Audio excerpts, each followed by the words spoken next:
Hi everyone, hope everyone is well. In this video I'm going to talk about 3 of my favourite war games that came out in 2024.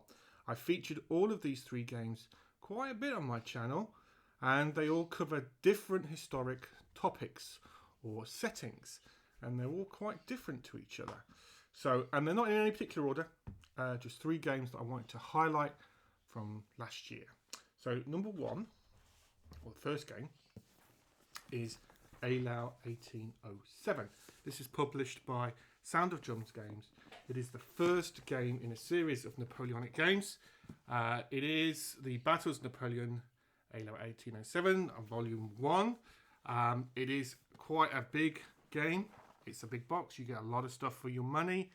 I would say it is a 2... There are scenarios for 1 map, but I feel this is a 2-map game, to be honest. So you need a bit of space. It does take quite a while to play. It sort of fits complexity-wise, sort of between, just above the Hexasim Napoleonic games for me. The latest rulebook has definitely improved on some of the rule clarifications. It still, to be honest with you, still needs a little bit of your own personal kind of interpretation, if that's the right word, or decision making on some of the rules, but the rules are definitely improving. It is a very, very high quality game. The components are amazing. I mean, absolutely amazing product, and a lot of fun. It's definitely a big game. It's a big, fairly, it's not the most complex Napoleonic war game out there by a mile, but it's getting up there. And certainly, as the new rules revision, I actually found the complexity of the game had definitely gone up a notch. Not necessarily a bad thing. It makes a very engrossing game. Spent many hours playing through the scenarios on this game. Certainly, probably my most played Napoleonic game of last year, I would say. And I'm excited to see where the series goes. I think definitely the publishers learned a lot from releasing the first game, especially on the rule set. And I know they've got other games in the pipeline using this same rule set. I'm excited to see where that goes. It's great to have another addition to the Napoleonic wargaming series. So yeah, if you're interested in Napoleonic wargame, or you're a keen Napoleonic wargamer, I would seriously suggest you check that game out. It's definitely been one of the highlights from last year for Napoleonic wargaming. Second game I want to feature is Into the Whirlpool, Tattered Flags number 1. This is similar in the sense that it's the first game of a new series. This is American Civil War, obviously, and it is a full account of the bloody fighting that swept through Rose's wheat field on July 2nd, 1863. This sort of pitches itself as a sort of miniatures-esque inspired war game, and playing a lot of miniature war games myself, I can sort of see that DNA in the rule set. I enjoyed it immensely. This is probably the game that I had no expectations for. I bought it sort of somewhat on a whim. Someone recommended it to me and said, you should check this out, Matt. And I just bought it and absolutely loved it.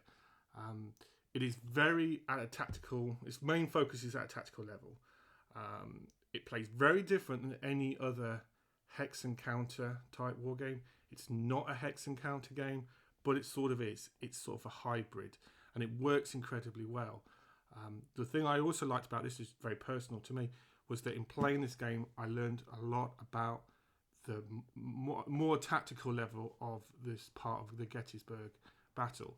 I did a lot of research, read a few books, watched a lot of YouTube videos about it, and found it a very enjoyable rabbit hole to happily jump into to learn more about this period of history.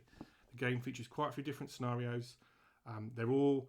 The thing that's really good about this game is that you can pick the scenario based on the amount of time you have that you want to spend playing the game in that evening, for example. I've featured the game quite a lot. I've done quite a few AARs of different scenarios. Absolutely loved it. It is one of my favourite games of 2024. I'm also excited to see where this game series goes. I know that Herman Luttman, who's the designer, has got quite a few aspirations for other settings, or other battles, I should say, for this rule set, which I'm very excited about. Yeah, thoroughly loved it. The components are absolutely fantastic. It is a Blue Panther published game. The components are brilliant.